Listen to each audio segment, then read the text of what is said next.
How's it going, everybody? Texas Man here. I hope you guys are all having a fabulous day. Give this video a thumbs up if you guys really enjoy it. Subscribe if you guys haven't already. Also, do me the biggest favor of all, hit the bell notification button so you guys don't miss out on future videos or streams here on my channel. Also, make sure to head over to Twitch, follow me there, and friend me there also for free at Douglas447. It's got a Detective Pikachu picture. And as you guys can tell, I've got a bit of a new setup. I'm planning on doing this for a couple videos. And I just got some things going on in my personal life, so my normal studio setup is kind of in a disarray at the moment. But I wanted to keep making videos for you guys. I wanted to keep reading for you. So we're, of course, going to be continuing reading through my book series. This is going to be for the Chronicles of Unit 412, The Final Duel. This is part 2. If you guys haven't had a chance to check out part 1, make sure you guys do that before you guys continue on in this video. And I hope you guys enjoy. I believe we're going to be continuing on at chapter 2, if you guys are reading with me, at the bottom of page 7. I hope you guys enjoy. Chapter 2. The Battle Ends. "This is my wisdom to you," said Ash. Douglas remembered what Ash told him about the future, and to listen to Ash when he spoke. "Return to the city," ordered Douglas. The 5 fighters landed near the main base hut. "We have about 1,000 troops left," said a human, greeting the team and God. "What else?" asked Douglas. "All our droids, trees, demons, fish cores have been defeated, including our generals," said the human. "What is your name, soldier?" asked Douglas. "B.J. Pierce," replied the human. "B.J., you have been promoted to General B.J. of the human resistance under my command," said Douglas. "Douglas, have the men retreat inside of the base hut," said Ash. "Give the order to retreat," said Douglas, looking at General B.J. The general dashed away and told the remaining core forces to retreat. Ash walked away from the group to where the core forces once were and raised his hands high in the air, pointing his fingers towards the sky. Galatian General Hogor and his son Edward walked up in front of the 1,000 Galatian forces on the opposite side of the bridge that led to the base hut. "Ashbeka, come to me, and I will prove to my lord that you are no chosen one," said Edward. "Son, it is not wise to tempt a legendary man," said Hogor. "You doubt my judgment, father," said Edward. Edward turned on his lightsaber and drove it through his father's chest. "Doubt is not a trait a leader can have," said Edward, before taking Hogwar's head off. Edward looked at his kind and watched as they proclaimed him their new leader by saying his name. Edward turned towards Ash to see him walking towards Edward. Ash's hands and fingers were pointed towards Edward, but the son of Hogor was blind to his upcoming fate. "What is he doing?" asked Devon with the rest of the team. God and General B.J. beside him. Ash continued to stare into Edward's eyes until he finally lowered his hands and froze while 20 feet away from Edward. "Edward," said Ash. "Yes, what do you want?" replied Edward. "I want to say to you something loudly," said Ash. "What is it?" asked Edward. "Death to the arm! Long live the core, and the battle ends," said Ash. "Never!" replied Edward. "Zoom, zoom!" Edward and the Galatians looked around to see walls of water at least 200 feet high surrounding them. "What's the matter, Edward? No more smile?" asked Ash. Ash gave Edward a quick grin, pointed his hands towards the remaining armed forces, and clapped his hands. The walls of water dove into the arm and drowned all the Galatians. Ash walked back towards God, General B.J., and the rest of the team to see all of them with a stunned look on their faces. "The battle has ended," said General B.J. "No, not yet," said God. "I still need to kill Nikolai, and the raiders must be put to a stop," said Ash. "Right. So, General B.J., find us a ship in good space flying ability, and let's get going," said Douglas. "We are all going. I mean, all of us," asked Devon. "Yes. All 106 of us are going to Earth on one ship," said Douglas. "General Douglas, I found a core ship ready for takeoff, and the troops are already boarding," said General B.J. Great job, said Douglas.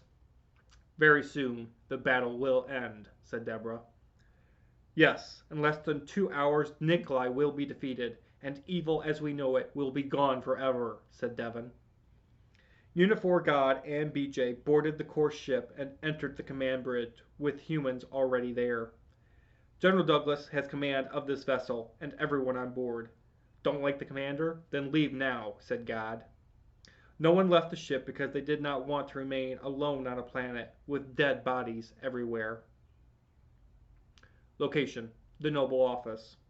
My lord, I have just received confirmation that the Corps was defeated, said Raider General Ted to Nikolai. Ashbeka God. Everyone is dead? Asked Nikolai. Yes, my lord. Our forces overmatched theirs and they couldn't find a way to destroy the Devastator cannon, said Ted. What about our Galatian friends? Are they okay? Asked Nikolai. They are fine and headed this way on a ship to know your orders, said Ted. At last, my work has paid off. Thank you, Ted, and please report anything else about the Galatian generals, said Nikolai. Ted left the Noble Office and found his friends in the radar room. Did he buy it? Asked Philip. I think so, but now that he believes the Corps is destroyed, what's next? Said Ted. Good question, Ted, said Paul. We never dreamed our secret mission would place us this close to the final duel between Ash and Nikolai, said Sarah. No matter what Nikolai has planned, we know that whoever survived the battle on Cassandra is coming here, and I promise you Ash is on that ship, said Ted. I hope so, because once that core ship lands, Nikolai is going to have a hell of a fight against Ash, said said Sarah.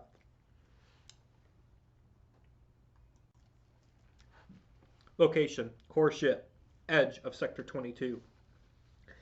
We will arrive at Earth in 10 minutes, said General BJ to the crew on the ship's command bridge. Put the ship on full alert and prepare to engage the enemy, ordered Douglas. Sirens began blasting throughout the entire ship, and the men on board raced to the armory to collect a blaster rifle, a green lightsaber, and a 96R P-30. Raise shields to 100% and load weapons, ordered Douglas. Yes, sir. Shields to 100 and weapons are being loaded, said General BJ.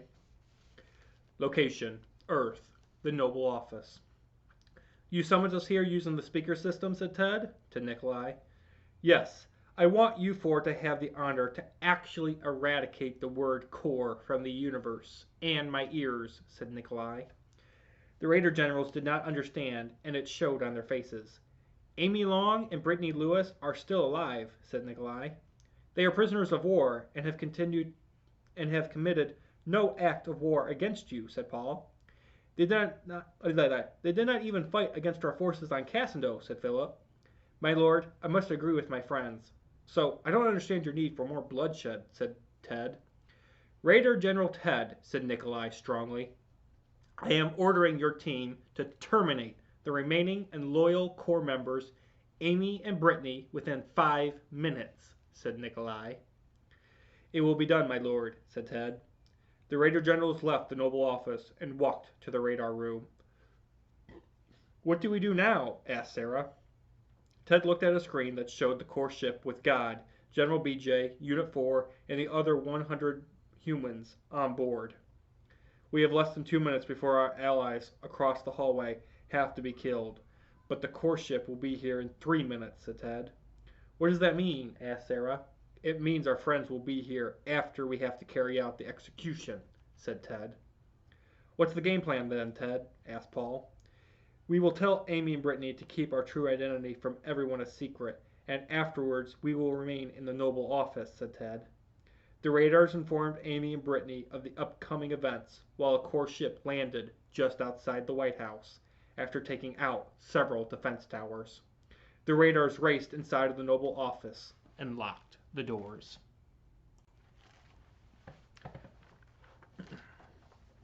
Chapter 3: The Chosen One. Here we go, guys. The epic finale battle between Ashbeka and Nikolai Sith. Oh, I've been waiting so long to get to this point. Oh, this is gonna be good! Alright, not geeking out. What is going on that you four are in such a panic, and what is that loud noise outside? Asked Nikolai. The Corps apparently won the battle on Cassando, and has learned you were hiding here, said Ted. The ship that is landing is not carrying the Galatian generals? Asked Nikolai. Yes, and they entered this building as soon as we closed those doors, said Sarah, pointing at the main entrance. Nikolai sat down in the president's chair and pressed the master button. What is wrong with this device? Asked Nikolai. The tool Nikolai was going to use to make the universe no longer exist had failed. Ted grinned because he had sent a signal from the radar room that disconnected the blast that would come from the master button. I guess I'm going to live onwards once I defeat Ash and God, said Nikolai, loading a clip of ammunition into a death gun. The Raider generals pointed their blaster rifles at the main entrance, yet were hidden so well that they could not be hit. Kaboom! The main entrance doors had been turned to dust by 10 Corps members and Devon by using a 96R P-30. Deborah raced inside of the Noble office, and Nikolai shot her in the head. Open fire, my generals, ordered Nikolai. God, General BJ, and the rest of Unifor raced inside with their lightsabers on and surrounded Nikolai. Nikolai dropped his gun on the floor and turned on his 2 red lightsabers. General Douglas, she is gone, said General BJ, standing near Deborah Armstrong's remaining body. Tears rolled down both Douglas's and Devon's faces, yet were dried up to face Nikolai. The Raider generals were captured by other Corps forces and were relieved of their blaster rifles. Bring them over here to me, said Douglas. Douglas, I used my stone powers and freed Amy and Brittany, said Ash. Douglas and Devon looked to see their future wives and gave them a wink. Radar General Ted, it is time to reveal your secret, said God. The entire Corps and Nikolai was confused about what God had just said. What secret is God talking about? Asked Nikolai, looking at his generals. You have all known my team as the Radars. Although that statement is true, the only person we have raided is you, Nikolai. That's correct. We are Corps spies. Think about it, though. How did Unifor know that after we had taken the golden lightsaber from them that we were going to Kun? We were trying to help the Corps have a chance to kill Nikolai without a full-blown war. All the mind-controlling incidents were meant for Unifor to have a chance to kill Nikolai and possibly learn about his plans.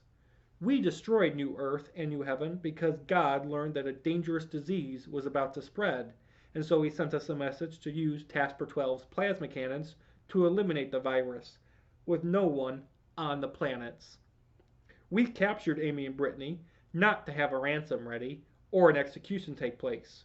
We captured them so they wouldn't be in danger on the planet Cassando. We also gave God intelligence on where the items the team located were at, and even gave the Corps an earlier warning of the invasion on Yan 4. Everything we have done in the past has been to aid the Corps, and not to eradicate its presence from the universe, said Ted. The Raider generals took out a lightsaber from a pants pocket and turned them on to shine the color of green. Douglas, Ash, and Devon looked at God with a confused face. Why didn't you tell us? Asked Douglas. I couldn't risk your team or the Corps knowing, and not to stick to the Raiders' plans, said God. Douglas walked up to Ted and extended his hand to be shaken. Ted shook Douglas's hand, and the 2 generals smiled. You have no idea how long I wanted to kill you for, said Douglas. You have no idea how hard it was not to be killed by you and keep our mission a secret for so long, said Ted. All right then. Ash, I believe it is time for the final duel, said Douglas. The entire Corps looked around the Noble office, only to realize Nikolai and Ash had vanished. Boom! They are on the roof, said Devon. The Corps members dashed out of the building and looked to see the final duel already taking place. Location: rooftop of the White House. The golden lightsaber was battling 2 red lightsabers, and the sound of the 3 items clashing together continued to be clang, cling, clong, dong, clang. You can't kill me altogether, said Nikolai. Want a bet, said Ash. If you kill me, what remains of my soul in you will take over your body, and evil will have a new leader, said Nikolai. What's great is that you'll be under evil's control, and you won't be able to resist the thought of taking over the universe, said Nikolai. Sorry, Nikolai, but I have made the ultimate decision to sacrifice myself in order to end the war between good and evil, said Ash. Ash lifted his feet off of the roof and hovered around Nikolai. What good does that power do you when I'm down here? Asked Nikolai. Ash pointed the palm of hands at Nikolai, and fireballs came out of his hands. Nikolai turned into black smoke and ate the fireballs. Ash returned to the roof, and Nikolai transformed back into his human form. Kill him! Yelled the crowd of core forces, watching the duel below. The two lightsaber duelists turned on their lightsabers again and charged towards each other. However, before the duel continued, a gigantic crystal bubble intersected the pathway. Everyone looked to see Jesus step out of the bubble alive and not dead, as God said. God said you crashed your fighter into the portal to hell on the moon and died, said Ash. I did die and entered hell and death to pay the debt of death, said Jesus. Why have you returned? Asked Ash. Hell cannot keep me in its prison forever, so I returned to tell you what my payment did for you, said Jesus. What I have done has caused you to have normal white skin everywhere and eradicate the part of Nikolai's soul in you, said Jesus. Ash looked at his body to see no more black on his skin, and the strange feeling of Nikolai in him was gone. It is time for you also to live onwards, chosen one, said Jesus to Ashbeka. Jesus teleported off of the rooftop and gave God a hug. Nikolai looked down at the core crowd and then back at Ash. There is no escape for you, evil one, said Ash. If I can't rule the universe, then I'll make sure neither do you, said Nikolai. Nikolai pulled out of his left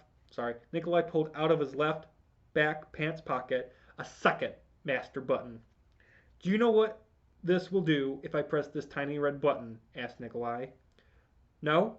Well then let me tell you, said Nikolai. Once I press this button, the universe will cease to exist, said Nikolai. Take one step towards me, and we all perish, said Nikolai. Kabang! General BJ had used a sniper rifle on Nikolai's left hand, which was holding the master button. The master button crashed onto the rooftop's hard surface and scattered into 100 pieces. Nikolai, with only his left hand to fight, Ash. Surrender or die, Nikolai, said Ash. I will make my father proud that I am his son, so if I'm going to die, it will be in battle and not after... So if I'm going to die, it will be in battle and not after being captured, said Nikolai. Alrighty then, said Ash. Ash swung his lightsaber to the right of his body, while Nikolai pointed his blade directly towards Ash. Long live the core, said Ash. Death to all those who resist a better ruler, said Nikolai. The two people charged towards each other, and the final lightsaber duel continued. Ash swung his golden lightsaber and contacted Nikolai's red lightsaber. Douglas, Devon, God, Jesus, General BJ, and the other core members watched as the duel took place and started shouting Ash's name. Ash and Nikolai battled so strong that neither one of the duelists had an injury yet. Nikolai slid under Ash, quickly stood up, but was unable to stab Ash in the back. Zoom! I watched as you killed Toa Ray Williams on Thin Line. Don't try to kill me the same way you did my friend, said Ash, after using his teleportation powers. Clang, cling, dong, clang, cling, cling, cling, the lightsabers made as the duel raged on. Go, Ash, said a human. Kill Satan's son, said another human. Ash and Nikolai continued swinging their lightsabers, both with a drive to end the war that had lasted 4,453 years. Ash swung his lightsaber at Nikolai so fast that it caused Nikolai to have fear and walk backwards. Zoom! Ash had teleported behind Nikolai. Nikolai ducked his body to avoid Ash's next swing, but the golden lightsaber blade did not swing where Nikolai's body would be. Instead, Ash swung low and ended up stabbing the golden lightsaber into Nikolai's chest. Ash took the lightsaber from his opponent's body and waited for Nikolai to die. Now you can go to hell and be with your father forever, said Ash. A bright light blasted from Nikolai's body, causing no one to be able to see Sif's body, and destroying all the ships and weapons on every planet in the universe, including Earth. The light dampened, and Ash from the core looked to see that Nikolai Sith was gone. The Chosen One has won a victory, and evil is gone from the universe forever, exclaimed Douglas. Thank you guys so much for watching. I hope you guys enjoyed part 2. Look forward to part 3, the final chapter called A Final Farewell, coming out very soon, guys.